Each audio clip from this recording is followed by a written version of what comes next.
पिछले लेक्चर में आपने पढ़ा था रिलेटिव लोअरिंग वेपर प्रेशर के बारे में। ठीक है, आज का हमारा टॉपिक जो है उसी से रिलेटेड है, राउल्ट्स लॉ। राउल्ट्स लॉ जो है दो तरीके से है, आपका पढ़ेंगे इसको। ये डिपेंड करता है सैल्यूट के ऊपर। सैल्यूट आपका वोलेटाइल है या नॉन वोलेटाइल है। तो अगर आपका सैल्यूट नॉन वोलेटाइल है तो राउल्ट्स लॉ क्या होगा? तो according to Raoult's law the relative lowering vapor pressure is equal to the mole fraction of solute। यानी relative lowering vapor pressure जो है वो mole fraction of solute के इक्वल होगा। कैसे होगा उसको देखिए, बताते हैं। जैसे आपने पीछे पढ़ा था relative lowering vapor pressure के बारे में।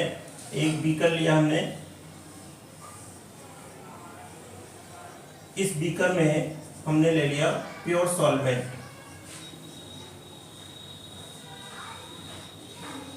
Pure solvent. अब ये जो सॉल्वेंट है ये वोलेटाइल है, तो इसके सरफेस पे इसके मॉलिक्यूल होंगे, और ये वोलेटाइल है तो इसके कुछ गैसेस फॉर्म में भी मॉलिक्यूल होंगे। ठीक, और इसको हमने ढक दिया। तो इस पे जो प्रेशर लग रहा है इसको हमने क्या नाम दिया था? P not. इसका जो वेपर प्रेशर है वो क्या है? P not. अब इसमें हमने क्या मिला दिया? कोई नॉन वोलेटाइल सॉल्यूट मिला दिया था, जैसे शुगर है, यूरिया है, ग्लूकोज है। तो अब इसमें अगर हमने मिला दिया non volatile solute,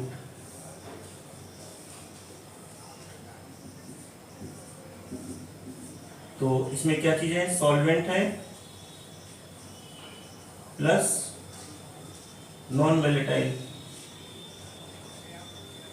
solute. Non volatile solute तो इसके सरफेस पे आपके सॉल्वेंट और सॉल्यूट दोनों के मॉलिक्यूल आ जाते हैं। इसको अलग तरीके से दिखा दिया। तो यानी अब ये जो नॉन वोलेटाइल सॉल्यूट है इसके वेपर प्रेशर में क्या करेगा? कमी लाएगा। तो यानी अब इसका वेपर प्रेशर, ठीक, तो इसका वेपर प्रेशर क्या हो गया? पीएस। ये आपने पढ़ा था रिलेटिव लोअरिंग वेपर प्रेशर में, यानी पी नॉट आपका ज्यादा है और पीएस आपका कम है। यानी हम ये लिखेंगे P not is greater then PS. P not हमेशा पीएस से ज्यादा होगा। तो आपने ये चीज पढ़ी हुई थी, P naught minus PS upon P not. ये किसके इक्वल था? रिलेटिव लोअरिंग वेपर प्रेशर पे। किसके इक्वल था? R L V P, relative lowering vapour pressure. लेकिन हम आपसे पूछना चाह रहे हैं, ये जो पीएस है आपका, जो वेपर प्रेशर जो पीएस निकाला आपने सॉल्यूशन का, ये पीएस जो है किसकी वजह से है? सॉल्वेंट की वजह से। ये तो आपका सॉल्यूट तो आपका नॉन वोलेटाइल है, उसकी तो वेपर बनेगी नहीं। तो पीएस जो है, ये पीएस जो आपका वेपर प्रेशर, सॉल्यूशन का जो वेपर प्रेशर है वो किसकी वजह से? सॉल्वेंट की वजह से। तो ये इस डायरेक्टली प्रोपोर्शनल किसके होगा? Mole fraction of solvent. Mole fraction of solvent, यानी PS is directly proportional to mole fraction of solvent. और प्रोपोर्शनल हटाने के लिए हमें कांस्टेंट लेना होगा। तो पीएस इक्वल टू क्या हो जाएगा? P not into mole fraction of solvent. ठीक, यानी पीएस की वैल्यू क्या होगी? P not into x solvent. तो आपने ये पढ़ा हुआ है P naught minus P S upon P not, P naught minus P S upon P not. तो पीएस की जगह पे आप क्या ये लिख सकते हैं? P not into x solvent. तो क्या हो जाएगा?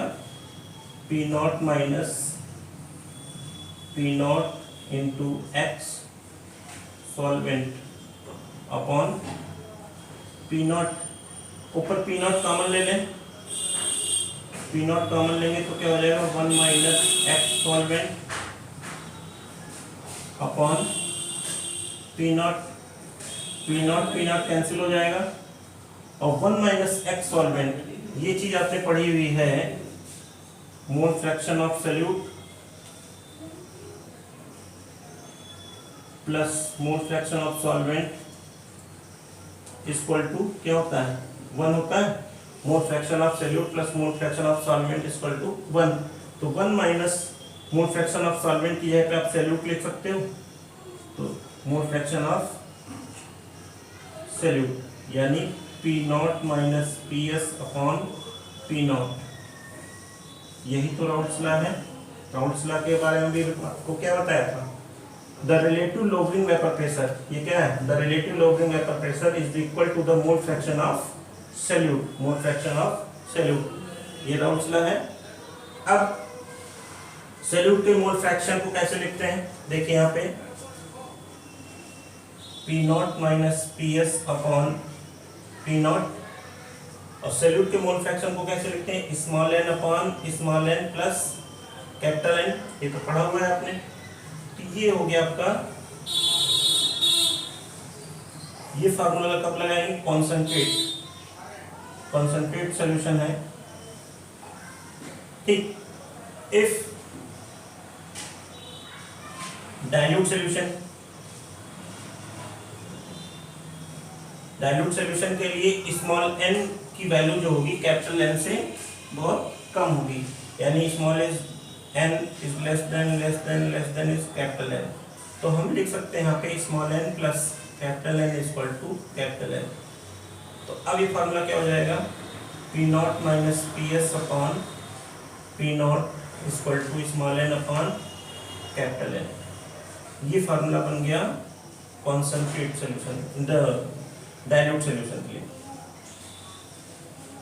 अगर डाइल्यूट सॉल्यूशन है तो आप ये फार्मूला लगाते हो, कॉन्सेंट्रेट सॉल्यूशन है तो आप ये फार्मूला लगाते हैं। लेकिन किसी भी न्यूमेरिकल में ये नहीं दिया होता कि जो आपका सॉल्यूशन है वो डाइल्यूट है या कॉन्सेंट्रेट है, तो कैसे करेंगे, ठीक है। तो देखिए यहाँ पे आप क्या करेंगे, इस फार्मूले को लेते हैं, आपने पढ़ा हुआ है P naught minus P S upon P naught equal to small N upon small N plus capital N, ठीक। तो इसको हम रिवर्स कर देते हैं, P naught upon P naught minus P S equal to small N plus capital N upon small N, P naught upon P naught minus P S equal to small N upon small N plus, अलग अलग लिख लेते हैं, capital N upon small N. ये तो cancel हो जाएगा, 1 आ जाएगा, 1 को इस साइड में ले लेते हैं, तो क्या होगा, P naught upon P naught minus P S minus 1 upon 1, ये 1 इधर इस साइड आ गया, equal to capital N upon small N, ठीक। तो ये एलसीएम लेंगे तो क्या होगा, P naught minus P S, ये पी नॉट, फिर पी नॉट माइनस पी हो जाएगा, पी नॉट ब्रैकेट में P naught minus P S equal to capital N upon small N, ये हो जाएगा P naught minus P naught plus P S upon P naught minus P S, P naught cancel, capital N upon small N. अब फिर इसको पलट दीजिए तो क्या फार्मूला बन जाएगा, P naught minus P S upon P S equal to small N upon capital N. तो ये फार्मूला जो है, ये जो फार्मूला बन गया आपका, किसके लिए बन गया, अब चाहे सॉल्यूशन आपका डाइल्यूट हो चाहे कॉन्सेंट्रेट हो, दोनों में ये फार्मूला जो है यूज कर सकते हैं, ठीक है। तो अब इस फार्मूले को लेते हैं, P naught minus P S upon P naught equal to small N upon capital N. अब ये जानते हैं स्मॉल एन इक्वल टू होता है स्मॉल डब्ल्यू बटे स्मॉल एन, और capital N equal to capital W बटे कैपिटल एन। इसको इसमें रख देते हैं तो क्या हो जाएगा, P naught minus P S upon P naught equal to small W बटे small N into capital M बटे कैपिटल डब्ल्यू। एक तो ये फार्मूला हो गया आपका, ठीक है। इससे नॉन वोलेटाइल सॉल्यूट का मोलर मास निकाल सकते हैं, ठीक है। अब अगर हमें अब इसमें जो है हम 1000 से मल्टीप्लाई 1000 से डिवाइड कर दें तो क्या हो जाएगा, P naught minus P S upon P naught equal to small W into 1000 upon ये स्मॉल एम और ये कैपिटल डब्ल्यू और इनटू ये आपका मोलर मास सॉल्वेंट हो गया अपॉन ये आपका और ये 1000 मल्टीप्लाई किया 1000 से डिवाइड कर रहा है ये, तो इतना हिस्सा जो है ये किसके इक्वल है, मोलैलिटी के इक्वल है। ठीक है, तो अब इसको करने को क्या करेंगे, P naught minus P S upon P naught equal to ये molality into molar mass of solvent upon 1000। तो इस फॉर्मूले से आप जो है मोलैलिटी भी निकाल सकते हैं, रिलेटिव लोअरिंग वाटर प्रेशर से मोलैलिटी भी निकाल सकते हैं। तो ये फार्मूला आपका हो गया फॉर नॉन वोलेटाइल सॉल्यूट के लिए डेरिवेशन राउट लॉ का। ठीक है, तो अब बात करते हैं वोलेटाइल सॉल्यूट के लिए। तो वोलेटाइल सॉल्यूट के लिए राउट्स लॉ क्या है, तो according to Raoult's law the partial vapor pressure of a component of the mixture is equal to the product of vapor pressure of the component in pure state and mole fraction of the component in the mixture। यानी किसी भी mixture में किसी component का partial vapour pressure जो है उसकी pure state के वेपर प्रेशर और उसकी मोल फ्रैक्शन के इक्वल होता है। कैसे देखते हैं इसको, एक बीकर लेते हैं, इस बीकर में हमने ले लिया एक वोलेटाइल सॉल्यूट ए, ये वोलेटाइल है। तो वोलेटाइल सॉल्यूट इसके सरफेस पे मॉलिक्यूल होंगे और कुछ मॉलिक्यूल इसके वेपर फॉर्म में होंगे। ठीक, तो इसका जो वेपर प्रेशर हो गया वो क्या हो गया, पी ए नॉट। एक हमने और भी कर लिया,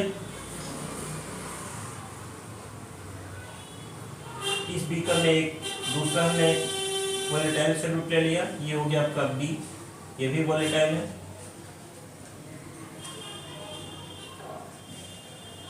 ठीक, इसके भी सरफेस पे मॉलिक्यूल होंगे और कुछ इसके गैसेस फॉर्म में होंगे। ठीक, तो इसका वेपर प्रेशर क्या हो गया, पीबी नॉट। तो आपने देखा है यहाँ पे हमने 5 मॉलिक्यूल दिखा है, यहाँ पे 3 मॉलिक्यूल दिखा है, इसका मतलब इसका वेपर प्रेशर पी एक का वेपर प्रेशर 20 के वेपर प्रेशर से ज़्यादा, यानी हम लिख सकते हैं P A naught is greater than P B naught. ठीक है, तो अब इन दोनों मिक्सचर को जो है हम एक बीकर में अगर डाल दें, एक बीकर हमने और लिया, अब इनका मिक्सचर बना देते हैं, यानी इसमें जो है आपके ए प्लस बी दोनों आ गए। तो ए प्लस बी दोनों आ गए, तो इसके सरफेस पे आपके दोनों के मॉलिक्यूल होंगे। इसको अलग डिफरेंशिएट कर देते हैं, अलग दिखा देते हैं बी को। ठीक, तो अब जो गैसेस फॉर्म में इसके जो मॉलिक्यूल जो होंगे गैसेस फॉर्म में, ये आ गए, ये बी के आ गए और ये ए के आ गए।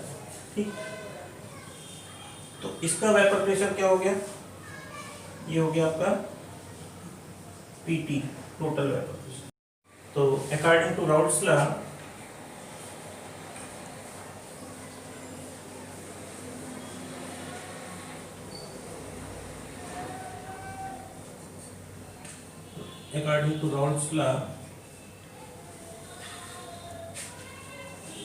क्या होगा, तो ए का पार्शियल प्रेशर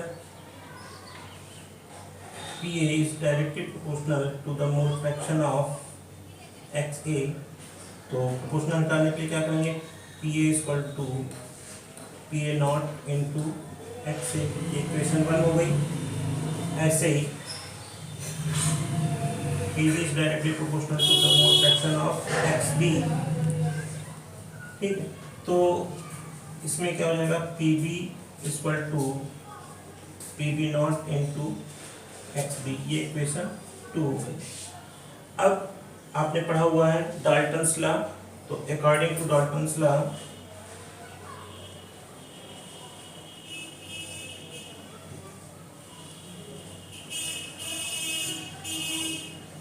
डाल्टन्स लॉ क्या है?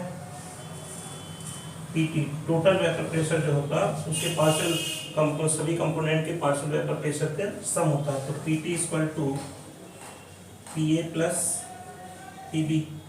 पी और पीबी की वैल्यू रख दीजिए। तो पीटी इक्वल टू पीए की वैल्यू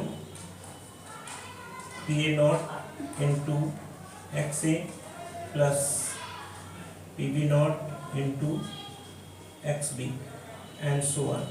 तो ये भी एक फार्मूला बन गया आपका। आपने एक चीज़ और पढ़ी हुई है, किसी भी मिक्सचर में सभी कंपोनेंट का मोल फ्रैक्शन क्या होता है? सम 1 होता है, यानी X A plus X B equal to 1। तो एक्स बी इक्वल टू क्या हो जाएगा? 1 माइनस एक्स ए। तो एक्स बी की जगह पे 1 माइनस एक्स ए लिख देंगे तो क्या हो जाएगा? P T equal to P A naught into X A plus P B naught और एक्स बी की जगह पे 1 minus X A 1 minus X A.